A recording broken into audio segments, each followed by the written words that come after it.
तो आइए हम लोग देखते हैं इस टॉपिक से आपके एग्जाम में प्रश्न कैसे पूछे जाएंगे। तो इसको हम लोग मिटाते हैं मित्रों।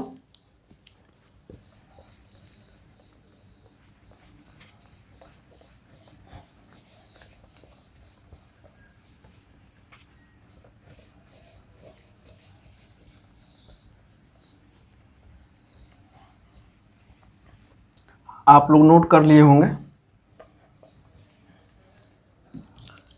देखिए एक बार पुनः यहाँ पे लिख देते हैं छोटे से जल्दी से, CARS कार्स PTSC ये लिख दिए हैं आपको, ताकि आंसर देने में आपको आसानी रहे। चंद्रगुप्त मौर्य, अशोक, रुद्रदामन और स्कंदगुप्त। ठीक है।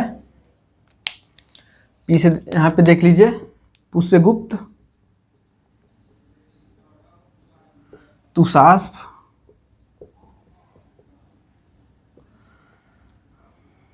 सुविशाख और चक्रपालित। ठीक है। आइए प्रश्न को देखते हैं हम लोग।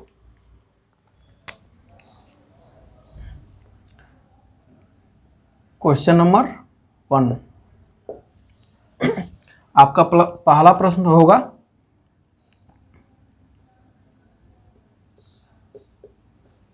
सुदर्शन झील का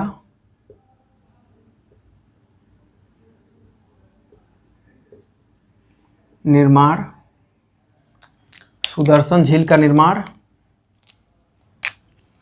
किस शासक ने करवाया था?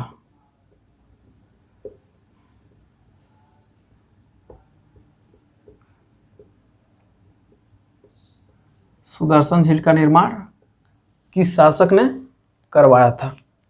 ऑप्शन देखिए, A, B, C और D।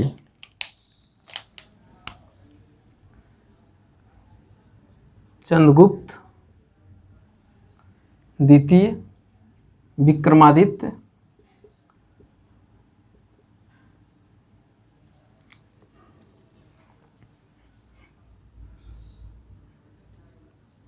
चंद्रगुप्त मौर्य, स्कंदगुप्त और समुद्रगुप्त। ठीक है। तो इसका राइट आंसर क्या हो जाएगा? इसका राइट आंसर हो जाएगा ऑप्शन नंबर बी। यहाँ पे देखिए लिखा है, अभी कुछ समय पहले ही हम लोग देखे थे, सुदर्शन झील का निर्माण चंद्रगुप्त मौर्य ने करवाया था। स्वर्णसिक्ता और पालसी नदी पर बांध बना करके इसका निर्माण किया गया था। तो इसका राइट आंसर होगा चंद्रगुप्त मौर्य। और किसके निर्देशन में हुआ था? पुष्यगुप्त के निर्देशन में हुआ था। तो आइए इसी प्रकार हम लोग अगले प्रश्न को देखते हैं।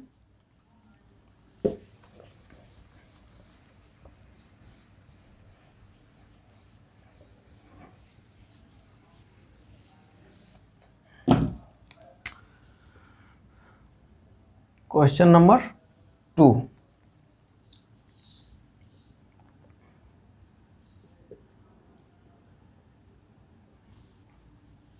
किस शासक ने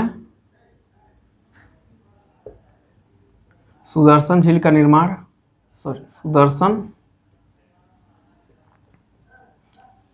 किस शासक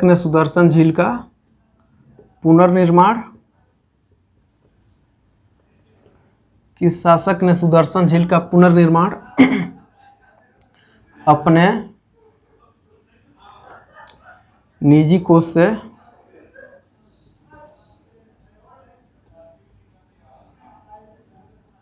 करवाया था? किस शासक ने सुदर्शन झील का पुनर्निर्माण अपने निजी कोष से करवाया था? तो इसका राइट आंसर क्या हो जाएगा मित्रों? रुद्रदामन। ठीक है।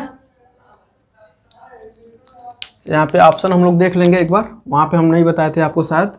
ए, बी, सी और डी।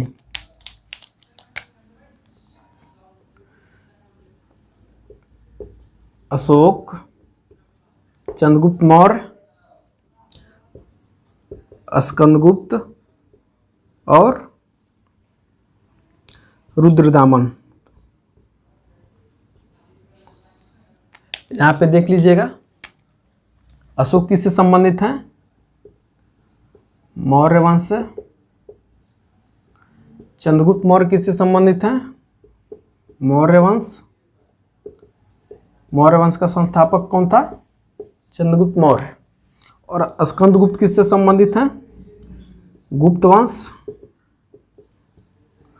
और रुद्रदामन आपके हो जाएंगे शक वंश से। क्वेश्चन ऐसे भी पूछ सकता है आपसे आपके एग्जाम में, निम्न में से किस शक शासक ने सुदर्शन झील का निर्माण अपने निजी कोष से करवाया था? तो आपका राइट आंसर होगा आपका रुद्रदामन। आइए इसी प्रकार अगले प्रश्न को देखते हैं हम लोग।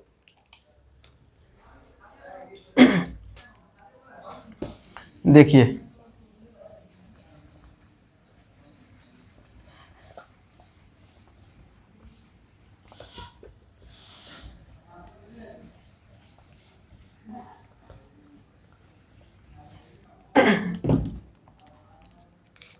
Question number 3।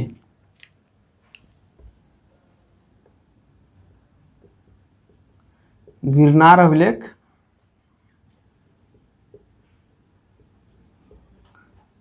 क्वेश्चन नंबर 3 क्या है आपका? गिरनार अभिलेख किस भाषा में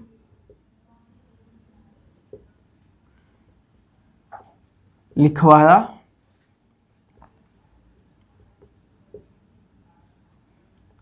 गया था? ऑप्शन देखिए, ए, बी, सी और डी। गिरनार अभिलेख किस भाषा में लिखवाया गया था? उर्दू, हिंदी, संस्कृत और तमिल। तो इसका राइट आंसर क्या होगा? इसका राइट आंसर आपका हो जाएगा संस्कृत। ठीक है। और रुद्रदामन ने ही जूनागढ़ अभिलेख भी लिखवाया था, जो कि संस्कृत भाषा में ही था। ठीक है। आइए इसी प्रकार हम लोग अगले प्रश्न को देखेंगे।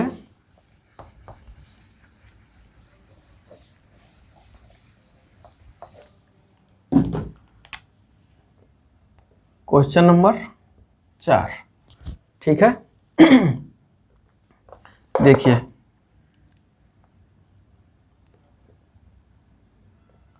सुदर्शन झील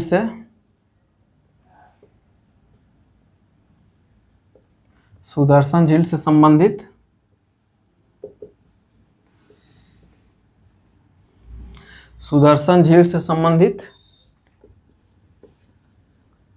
निम्न में से कौन सा सुदर्शन झील से संबंधित निम्न में से कौन सा राजवंश नहीं है? क्वेश्चन आपसे ये पूछ रहा है कि सुदर्शन झील का निर्माण जो हुआ था उससे कौन सा राजवंश संबंधित है और कौन सा राजवंश संबंधित नहीं है। तो यहाँ पे पूछ रहा है कि आपसे नहीं है। ध्यान देंगे आप लोग। ए, बी, सी और डी। मौर्य वंश,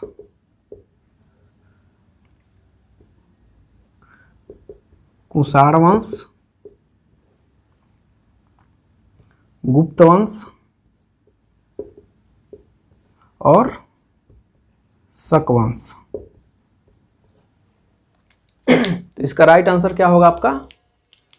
इसका राइट आंसर क्या हो जाएगा? कुषाण वंश। आइए हम लोग इसी प्रकार अगले प्रश्न को देखते हैं।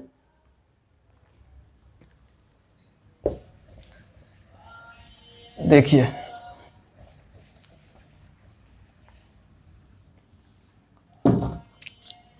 Question number 5।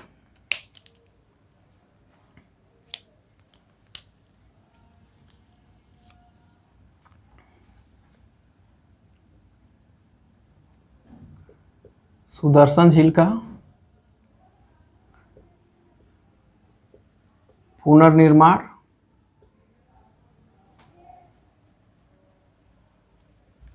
सुदर्शन झील का पुनर्निर्माण स्कंदगुप्त के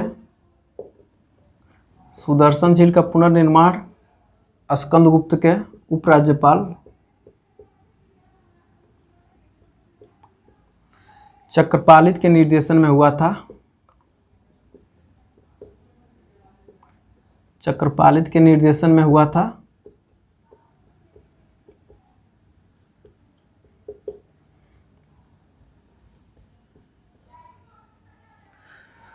सुदर्शन झील का पुनर्निर्माण स्कंदगुप्त के उपराज्यपाल चक्रपालित के निर्देशन में हुआ था। उसके पिता का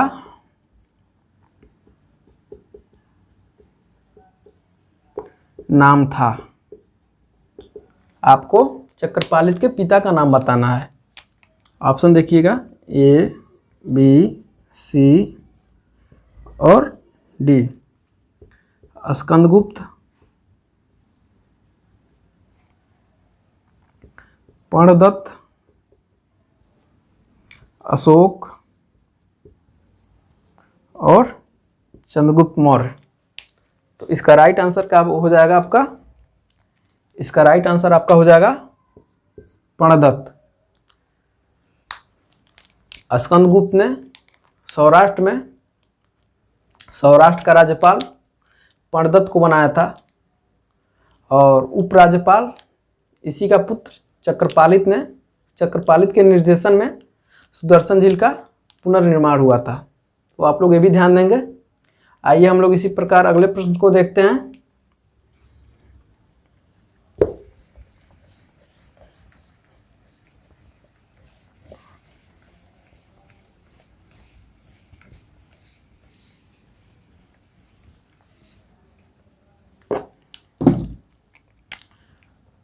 क्वेश्चन नंबर 6।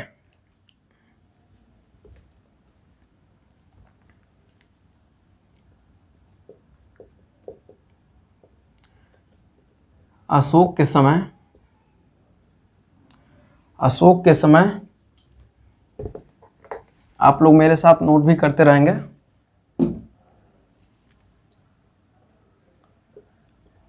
सुदर्शन झील में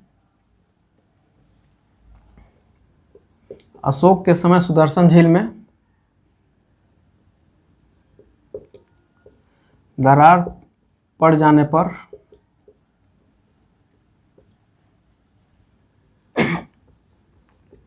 उसका जीर्णोद्धार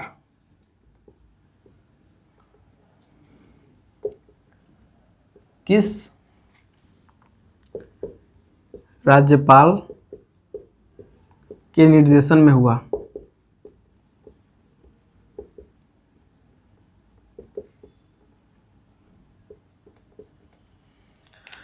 अशोक के समय सुदर्शन झील में दरार पड़ जाने पर उसका जीर्णोद्धार किस राज्यपाल के निर्देशन में हुआ? मतलब पूछ रहा है क्वेश्चन आपसे कि अशोक के समय जब दरार पड़ गई थी तो उस समय उसका राज्यपाल कौन था जिसके निर्देशन में सुदर्शन झील का पुनर्निर्माण या जीर्णोद्धार करवाया गया था?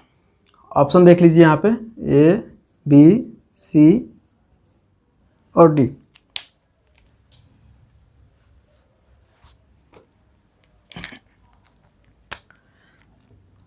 पुष्यगुप्त, तुषास्प, सुविशाख और चक्रपालित।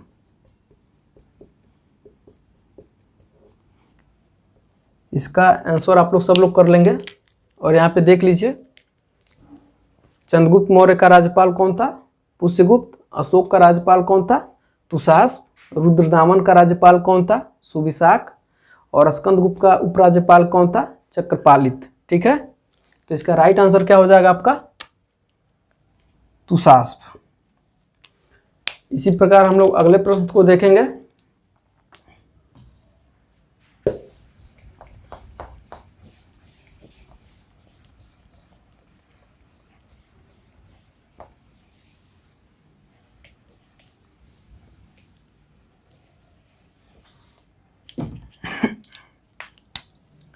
Question number 7।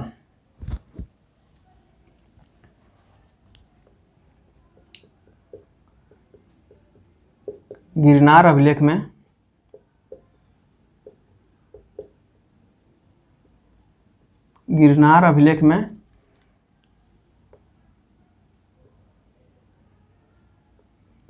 निम्न में से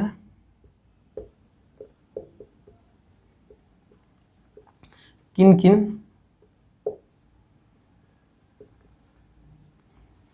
शासकों के नाम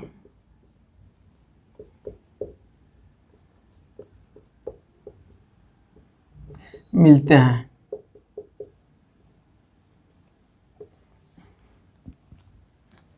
ऑप्शन देखिए, ए, बी, सी और डी।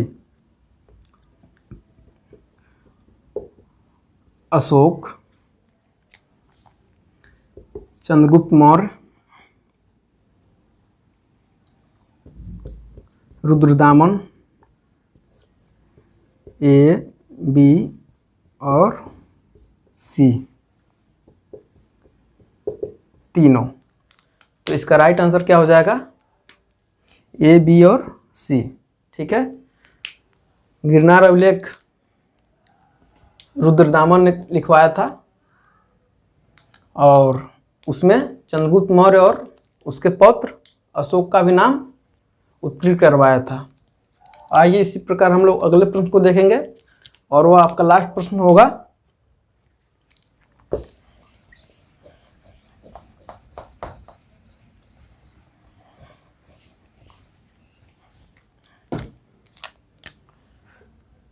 Question number 8।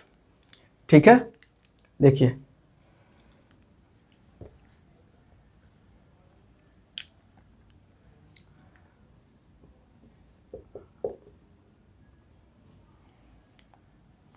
ऊपर हम लिख देते हैं शासक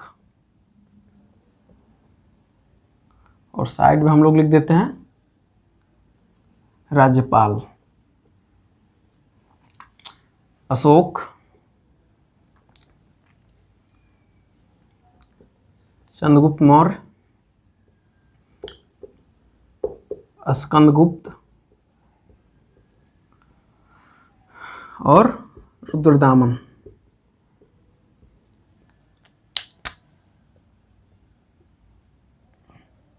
ए, बी, सी और डी। इसको मिटा देते हैं, खैर रहने दीजिए।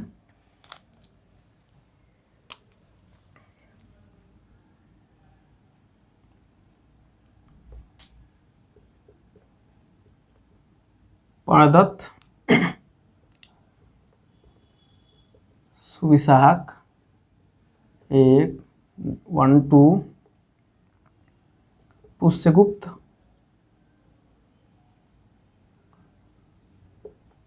पुष्यगुप्त, और तुषास्प।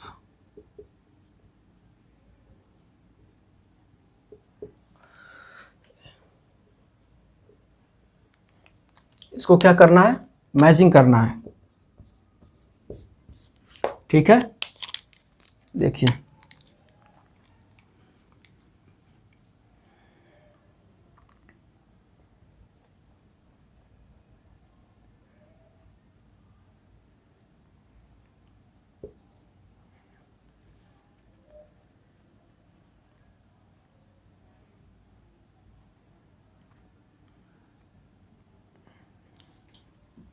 सॉरी,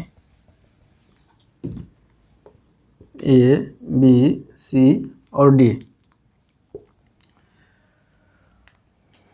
2 3 4 और 1।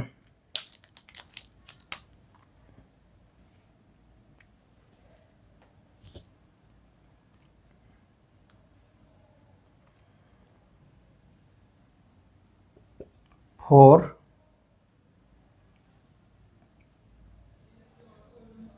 3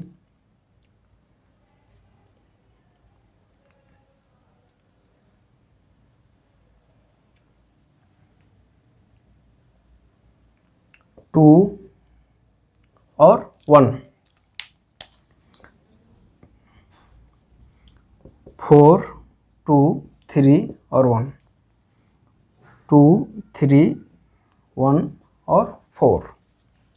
तो इसका राइट आंसर क्या हो जाएगा? आइए हम लोग मैच करते हैं और देखते हैं। देखिए ए क्या लिखा है? अशोक। अशोक का राज्यपाल कौन था? तुषास्प। ए में हम लोग क्या मैच करेंगे? ए में हम लोग देखेंगे क्या है? 4। ए में देखिए कहाँ 4 है, यहाँ भी है और यहाँ भी है। इसके बाद से क्या लिखा है? चंद्रगुप्त मौर्य। इसका राज्यपाल कौन था? पुष्यगुप्त। तो किस नंबर पे है? 3 नंबर पे। बी में देखिए कहीं 3 नंबर मिल रहा है, यहाँ भी मिल रहा है और यहाँ भी मिल रहा है और यहाँ भी मिल रहा है। तीनों को हम लोग लेंगे। और स्कंदगुप्त देखिए, इसका राज्यपाल कौन था? पाणदत्त। तो सी में देखिए एक सॉरी यहाँ एक रहेगा। सी में देखिए कहीं एक मिल रहा है, यहाँ भी मिल रहा है और यहाँ भी मिल रहा है। और रुद्रदामन और इसका राज्यपाल कौन था? सुविशाख। तो डी में देखिए 2 मिल रहा है कहीं। डी क्या मिल रहा है? यहाँ भी मिल रहा है और यहाँ भी मिल रहा है। तो इस चारों देखिए कहाँ मिल रहा है? तो ऑप्शन नंबर बी में मिल रहा है, ए बी सी और डी। तो इसका राइट आंसर क्या हो जाएगा? Option number B. ठीक है मित्रों, आप लोग इस वीडियो में खूब इंजॉय किए होंगे और हर क्वेश्चन का जवाब आप लोग बहुत आसानी से दे सकेंगे। ठीक है, मिलते हैं नेक्स्ट वीडियो में। तब तक के लिए थैंक यू।